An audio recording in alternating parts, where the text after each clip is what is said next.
The boy fumbles to load the gun and aims at the door. Unexpectedly, a monster's muttering comes from behind him. After a sudden blinding flash, Will vanishes without a trace.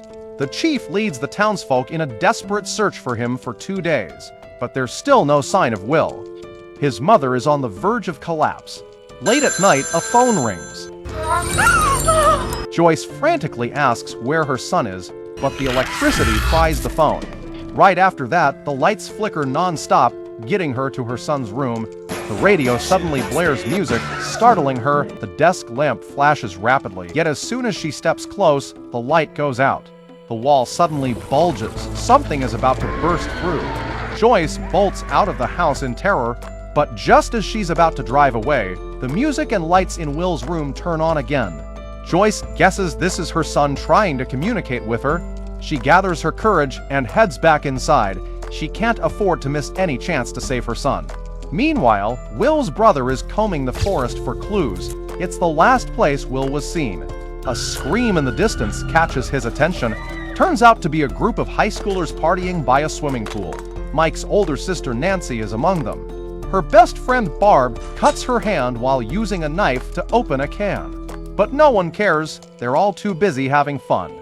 Every moment of this is captured by Jonathan's camera. Nancy plans to stay overnight at her boyfriend's villa and tells Barb to head home alone. She and her boyfriend Steve have other plans. But worried about Nancy's safety, Barb stays behind, waiting alone by the pool. Blood from Barb's wound drips into the water. Suddenly, the lights go out. Barb is dragged into a world filled with floating, fluff-like substances. She screams for Nancy in terror. No one responds, except the monster. Barb is petrified, scrambling to climb up the pool ladder, but the monster pulls her down into the abyss. Across the pool, Jonathan takes photos of Nancy undressing in her boyfriend's room. He's so focused on checking the photos that he misses the moment Barb is taken by the monster. The next day at school, Nancy notices Barb isn't there. None of the other students have seen her either. Nancy hurries to call Barb's mom, who says Barb never came home after going out with Nancy the night before. Realizing her best friend is missing, Nancy panics completely. Meanwhile, Will's mom is just as on edge. She tells her oldest son Jonathan about the monster she encountered, insisting Will is trying to communicate with her through the lights. But Jonathan doesn't believe her, arguing it's absurd. Even so, Joyce refuses to give up. She hangs up all her Christmas lights and turns them on, hoping Will will use the lights to reach her again. Just then, Mike's mom stops by with her young daughter to check on her. While the adults talk, the little girl is drawn to the flickering lights and follows them into the room. After a rapid flash, the lights go out, and the monster starts bouncing through the walls. Thankfully, Joyce rushes in and snatches the little girl away. The child's terrified reaction confirms Joyce's belief in the monster. She quickly ushers them out, fearing they'll get pulled into the danger. On the other side of town, police find a small piece of cloth near a pipe. It is so narrow that only a child could barely squeeze through, and the other end of the pipe leads straight to the lab. The chief suspects Will crawled into the lab, so he goes to check the security cameras. They show nothing out of the ordinary, but he immediately notices the footage has been tampered with. It had poured rain the day of his search, yet there's no rain in the video. Clearly, the lab is hiding something. He heads to the library right away to look up information about the lab, where he finds reports of mind control experiments. A woman once sued the lab, claiming they stole her daughter for their tests. But the woman later went insane, and the case was dropped. Just as the chief is about to dig deeper, an emergency call pulls him away.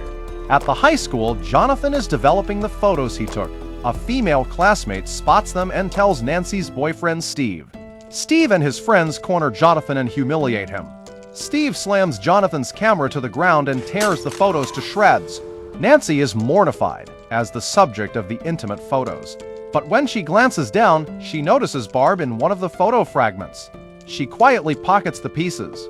Later, Nancy checks the spot where Barb parked. The car's still there, but Barb's gone. She walks into the woods, calling Barb's name. A dark figure darts past her from behind. Nancy bolts in terror. After school, the three boys follow Eleven, hoping she can help them find Will. Eleven leads them to Will's house and says he's inside. The boys think she's lying and get upset. Just then, police cars speed past them. The kids hop on their bikes and follow, only to receive devastating news when they arrive. Officers have pulled Will's body out of the river. All 4 kids are heartbroken. Mike can't contain his grief and blames everything on 11, calling her a liar, for she'd insisted Will was still alive. 11 is lost for words and on the verge of tears. The chief breaks the devastating news to Will's mom, but Joyce is convinced the dead boy isn't her son. She says she'd communicated with Will through the lights just an hour earlier. Back then, Will used flickering lights to signal yes that he was alive, yet he couldn't answer questions like where he was, so she wrote the 26 letters on the wall, placing a light bulb above each one. When she asked Will where he was, he used the lights to respond, "Right here."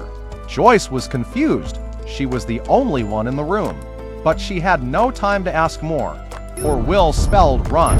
The monster burst through the wall, and Joyce ran until she bumped into her oldest son, who'd just returned home. She tells the chief she's communicated with Will via the lights and a monster has crawled out of the wall. But no one believes her. They think it's a hallucination from the agony of losing her child. At dawn, Joyce and Jonathan go to the morgue and see Will's body through the glass. But Joyce insists it's not Will and refuses to sign for the body. Jonathan begs his mom to stop acting crazy, saying a funeral will let Will rest in peace. But Joyce is certain Will is alive and determined to bring him home safe. They argue on the street and part on bad terms. Little do they know, the chief has learned crucial info from the medical examiner. Will's body was delivered and autopsied by 6 state troopers, no town coroner involved. The chief immediately tracks down the trooper who first found Will's body. The trooper admits someone deliberately led him to the pond. Just as he's about to say more, a car pulls up. The trooper flees. The chief realizes something's fishy. In Mike's basement, 11 uses her telekinesis to mess with a walkie-talkie. Soon, a boy's singing comes through. Mike recognizes Will's voice and is certain he's alive. He calls his 2 friends over and tells them, but no matter how much 11 tinkers with the walkie-talkie, it won't respond. Mike figures the signal's too weak, so he decides to take her to school. There's a more powerful radio setup there. To hide her identity, Mike puts makeup on 11. In the wig and new look, she leaves Mike starstruck. The 4 kids go to school, but a teacher stops them as they're about to enter the communications room. The school's holding a memorial assembly for Will. The teacher agrees they can use the radio only after attending. During the tribute, 2 boys snicker and make fun of Will. They've always bullied Mike and his friends, who never dared fight back. But this time, Mike stands up bravely, calling them disrespectful and demanding an apology. However, the boys brush him off completely. Enraged, Mike pushes one to the ground. As the boy's about to fight back, his feet freeze and he wets himself. It's all 11's doing. What amazing girlfriend energy.